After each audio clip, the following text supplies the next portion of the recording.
Have you ever felt like no matter what you do, it's never enough? Like you're constantly chasing approval, whether from a partner, society, or even yourself, but the moment you get it, it slips right through your fingers.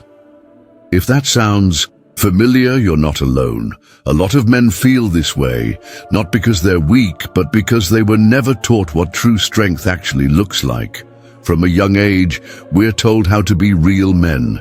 Work hard, provide, be nice, make sacrifices for others. But here's the truth. None of that guarantees happiness, fulfillment, or even respect. Some of the men who give the most, who sacrifice everything for the people around them, are the ones who end up feeling the most empty. And that's because they've been playing by the wrong set of rules. Think about it.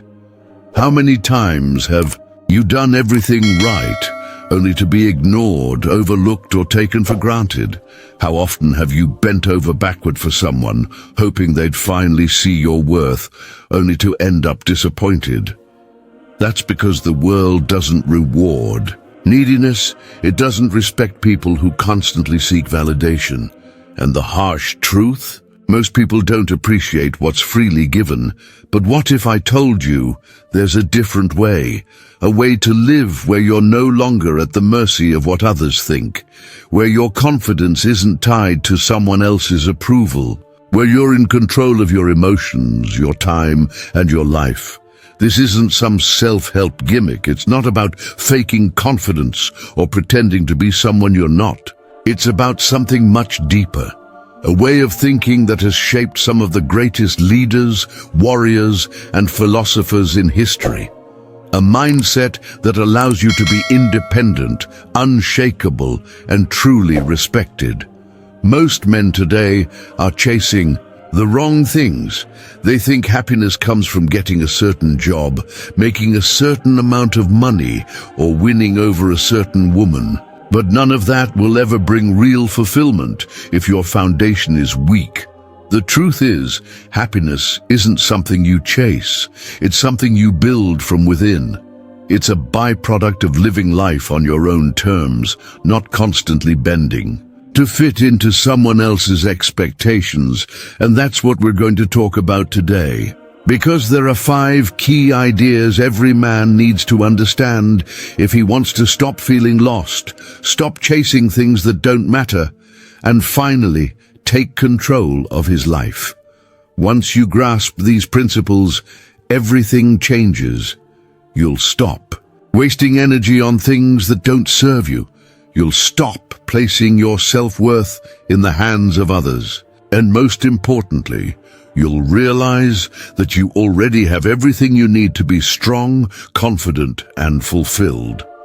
But before we get into it, let's take a second. If you find value in these ideas, I'd really appreciate it if you liked this video. It helps spread this wisdom to more people who need it. And if you haven't already, hit subscribe and turn on notifications so you don't miss out on future insights that could completely shift the way you think. All right? Let's get into it. Idea number 1, purpose comes before pleasure. Let's be honest, most people are addicted to comfort.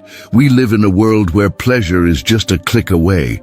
If you're bored, there's endless entertainment at your fingertips. If you're lonely, you can swipe your way to a quick distraction. If you're feeling down, you can drown yourself in food, alcohol, or mindless scrolling. It's easy, it's convenient, and it's exactly why so many people feel stuck, unfulfilled, and lost. Here's the truth. A comfort isn't happiness. It's just a temporary escape. And the more you rely on it, the weaker you become. The ancient Stoics knew this. They understood that real fulfillment doesn't come from chasing pleasure. It comes from having a purpose, a reason to get up in the morning, a mission that drives you forward. Now, I know what you might be thinking, but isn't pleasure the whole point of life? Shouldn't we enjoy ourselves? And the answer is yes, of course. There's nothing wrong with enjoying life. The problem is when pleasure becomes the goal instead of a byproduct of something greater, because the moment pleasure becomes the goal, you lose control.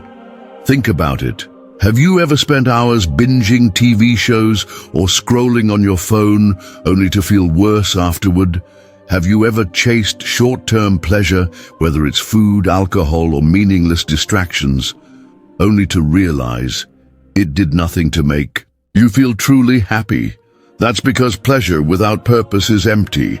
It gives you a quick high but no lasting fulfillment. And the worst part, it tricks your brain into thinking you're doing something when in reality you're just avoiding what actually matters. Look at the most disciplined, successful and respected men in history.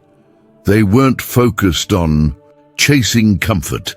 They were driven by something bigger than themselves. Marcus Aurelius, one of the greatest Stoic philosophers and Roman emperors, could have spent his life indulging in luxury. He had every opportunity to. But instead he lived with discipline, purpose and self-control. He wrote in his meditations, "You have power over your mind, not outside events. Realize this and you will find strength." That's what purpose does. It gives you something solid, something no one can take away. It gives you direction when everything else is uncertain. So the question is, how do you find your purpose? How do you stop chasing distractions and start building something meaningful? It starts with a shift in mindset. Instead of asking, "What makes me feel good right now?" ask, "What do I want to build? What do I want to be remembered for?" Because here's the hard truth, pleasure is easy. Anyone can chase cheap dopamine. But purpose? That requires effort.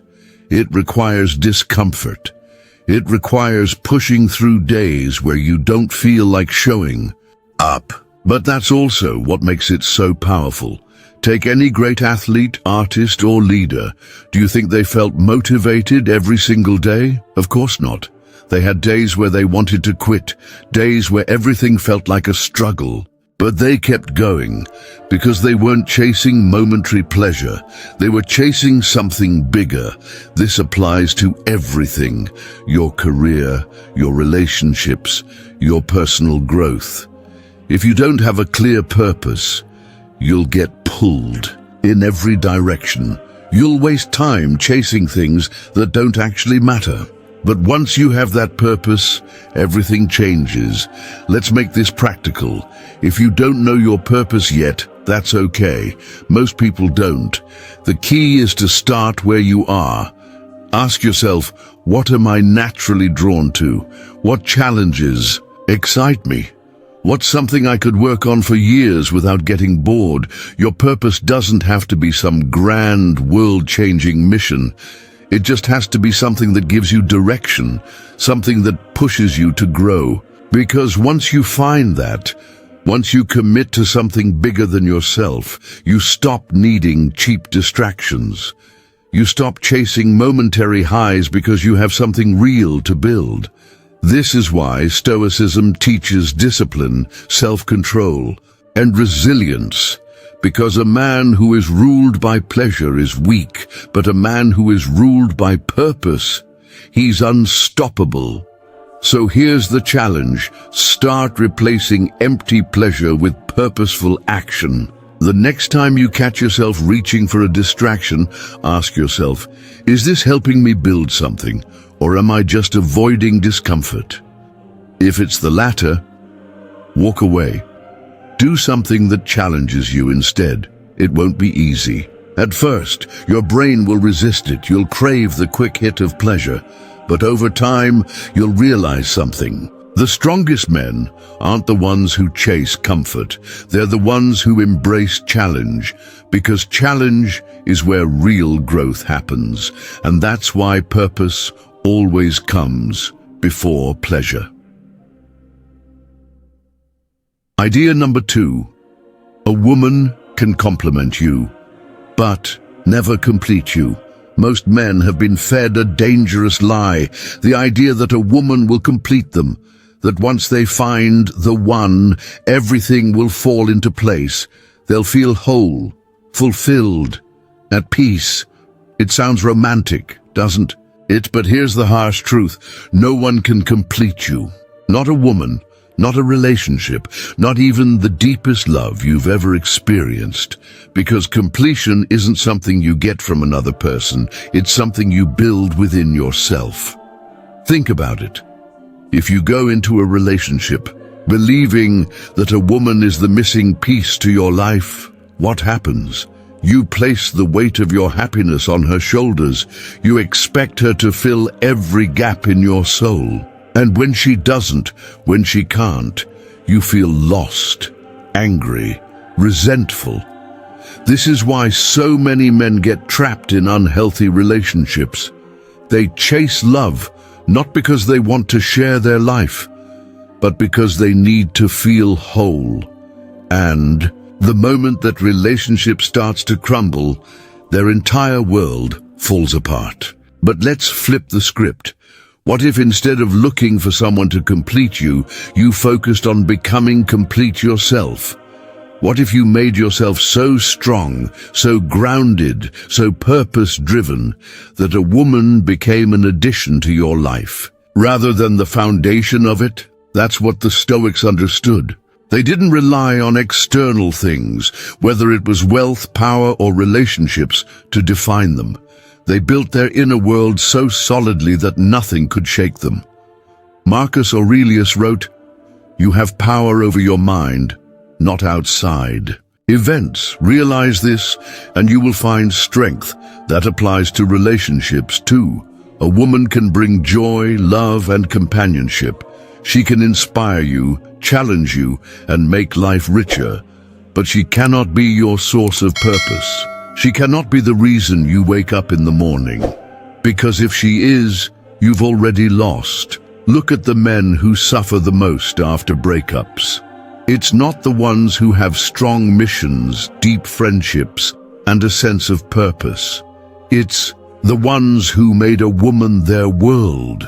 The ones who sacrificed everything for a relationship, only to watch it slip away. So what's the solution?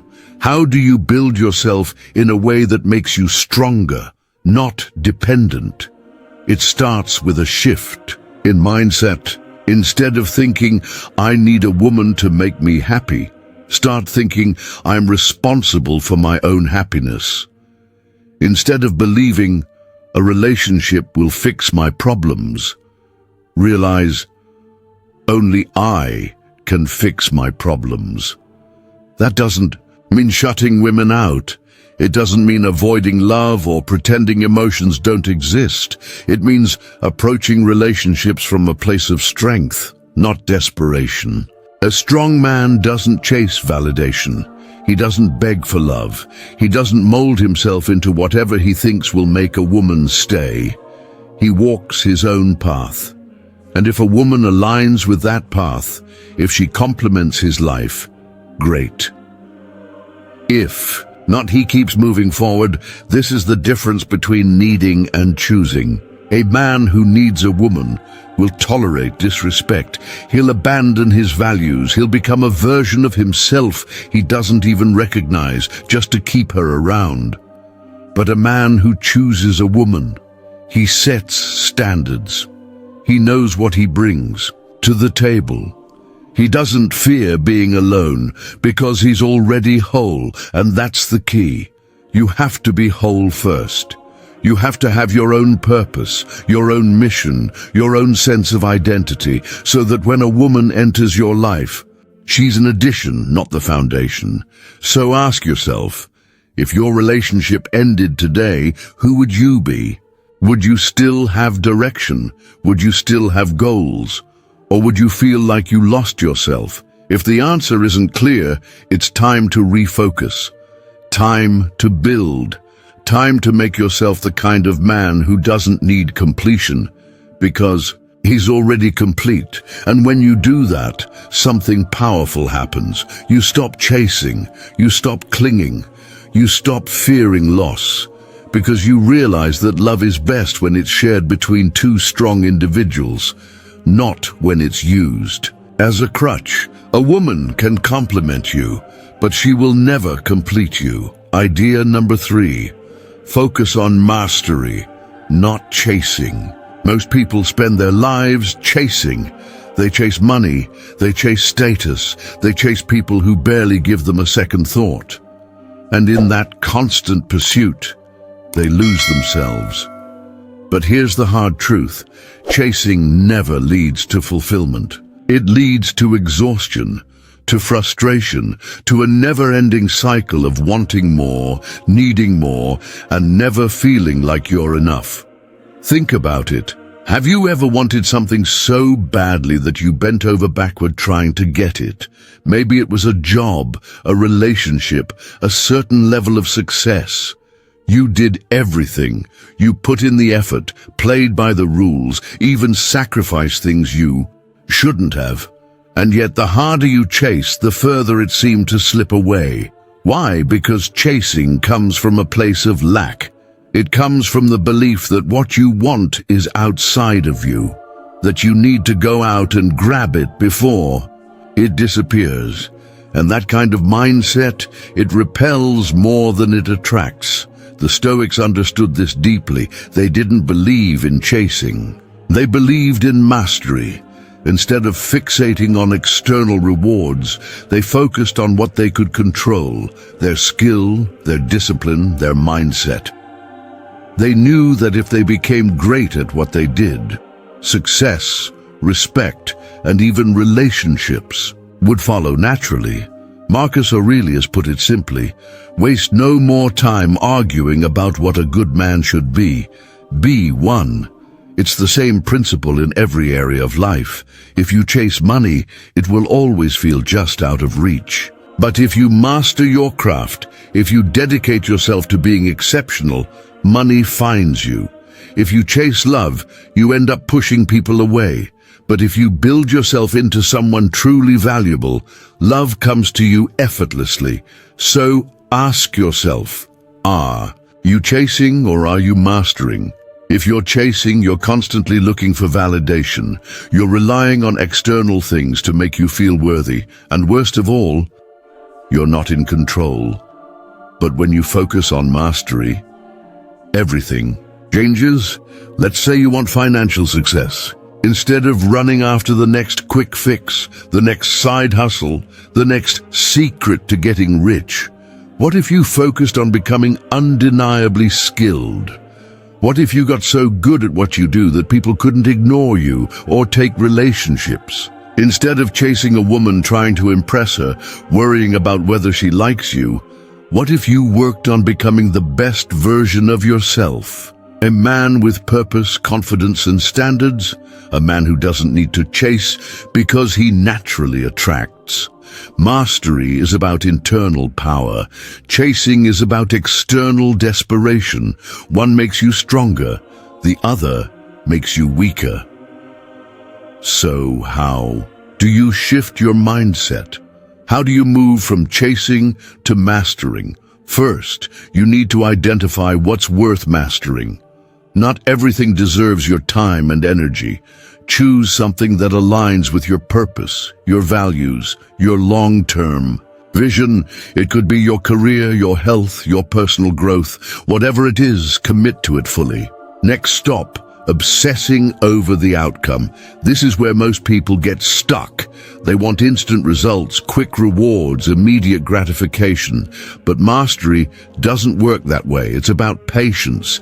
It's about showing up day after day without expecting applause. And finally, detach. The less you need something, the more powerful you become. If you can walk away from an opportunity, a relationship, or a situation that isn't serving you, you've already won. Because you're not controlled by desire anymore. You're in control. So ask yourself, what are you chasing right now? And what would happen if instead of chasing you focused on mastery? The answer might just change everything. Idea number 4. Emotional control is equal to true power. Let me tell you a short story. There was once a general, one of the greatest military minds of his time. He was undefeated in battle, feared by his enemies, and respected by his allies. But do you know what truly set him apart? It wasn't his strategies. It wasn't his army. It was his ability to remain completely calm, no matter the situation. Before a battle, his men would watch him sit in complete stillness, his face unreadable, his breathing steady. Even when outnumbered, even when his enemies taunted him, even when chaos raged around him, he never lost control. And because he never lost control, he never lost. Now, think about your own life. How many times have you reacted emotionally and made things worse? Maybe you lost your temper in an argument, said something you regretted, or let fear stop you from taking action. Maybe someone insulted you, and instead of brushing it off, you stewed in anger for days, letting it poison your thoughts. This is why emotional control is real power. Because the moment someone can control your emotions, they control you. Marcus Aurelius, one of the greatest Stoic philosophers, said, "You have power over your mind, not outside events. Realize this, and you will find strength." What does that mean? It means you can't always control what happens to you, but you can always control how you respond. Imagine you're driving, and someone cuts you off. Your heart starts racing. You feel your anger rising, your instinct to yell, honk, maybe even chase them down. But for what? What do you actually gain? Nothing. Now imagine you take a deep breath instead. You let it go. You remind yourself this moment is too small to steal your peace. Suddenly you're the one in control. The person who cut you off, they're gone. But you've won. Because true strength isn't in reacting. It's in choosing not to. But let's be real.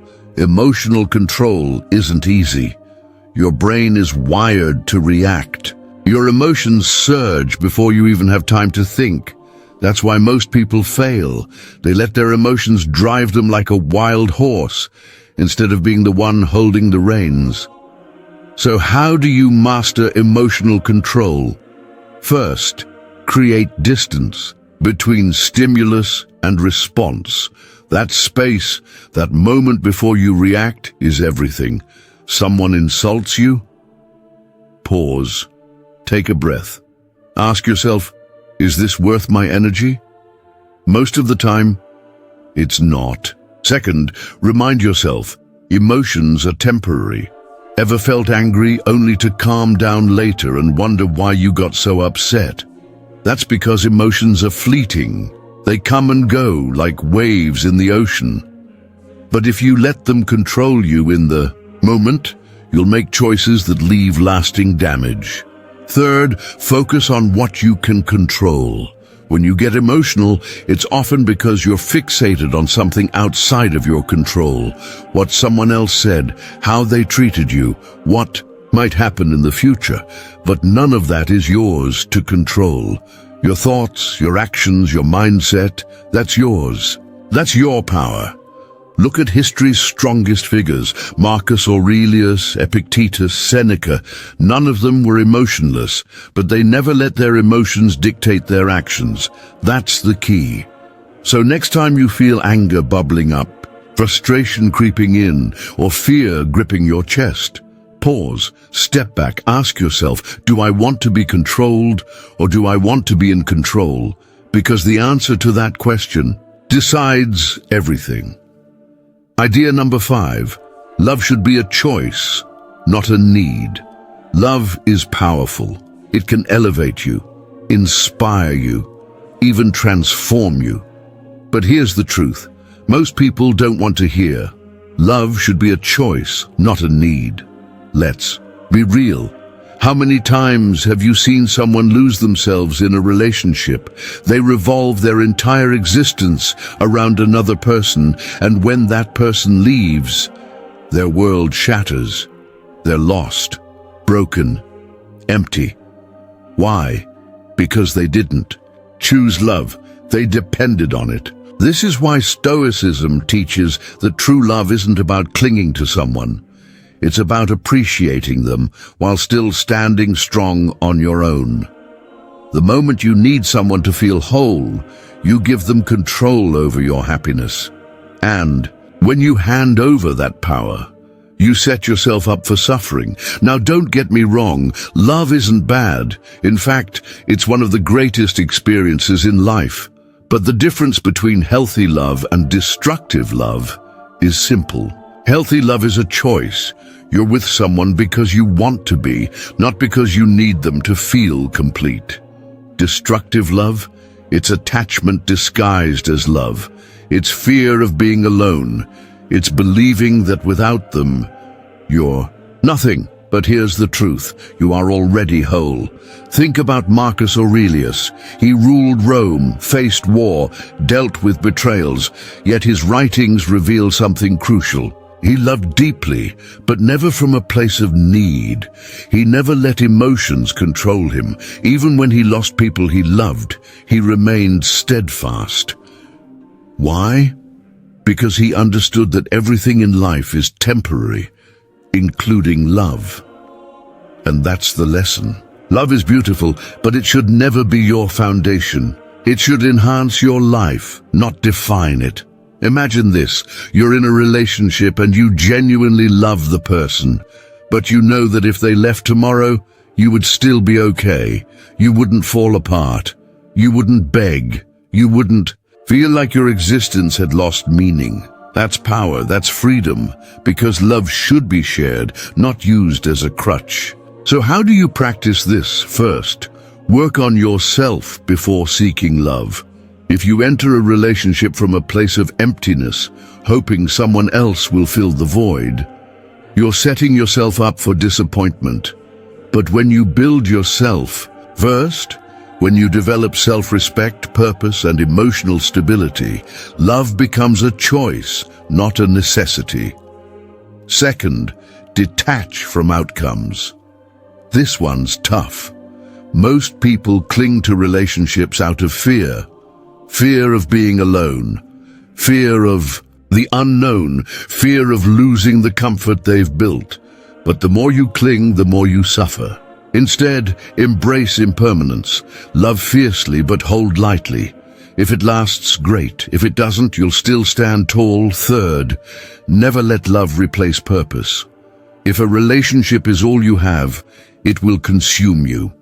But when you have something bigger, goals, passions, a mission, love becomes a part of your life, not the center of it. And ironically, that's what makes love stronger. Because you're not pressuring it to be your everything. Think about it. Wouldn't it be amazing to love without fear, to care for someone deeply, but know that even if they left, you wouldn't crumble? That's what true inner strength looks like. So remember, love should be a choice, not a need. Choose it freely, but never let it define you. Because the only person who can truly complete you is you. So we've explored some of the most powerful Stoic principles, why chasing love weakens you, how emotional control is true power, why mastery matters more than attachment. But here's the real question. Will you apply these lessons? Because knowing Stoicism isn't enough. Reading about it, thinking about it, even agreeing with it, none of that changes your life. Only action does. So, what's your next step? Maybe it's training yourself to let go of what you can't control. Maybe it's focusing on mastery instead of chasing validation. Or maybe it's choosing love from a place of strength rather than need. Whatever it is, start today. Even a small shift in mindset can change the way you see the world. Now, I'd love to hear from you. Which of these Stoic lessons resonated with you the most? Was there a moment in your life when you had to let go of control, or when mastering your emotions changed everything? Share your thoughts in the comments. I read every one of them, and if you found value in this, consider subscribing. It helps bring Stoic insights to more people who need them, and who knows, maybe the next video will be exactly what you need to hear.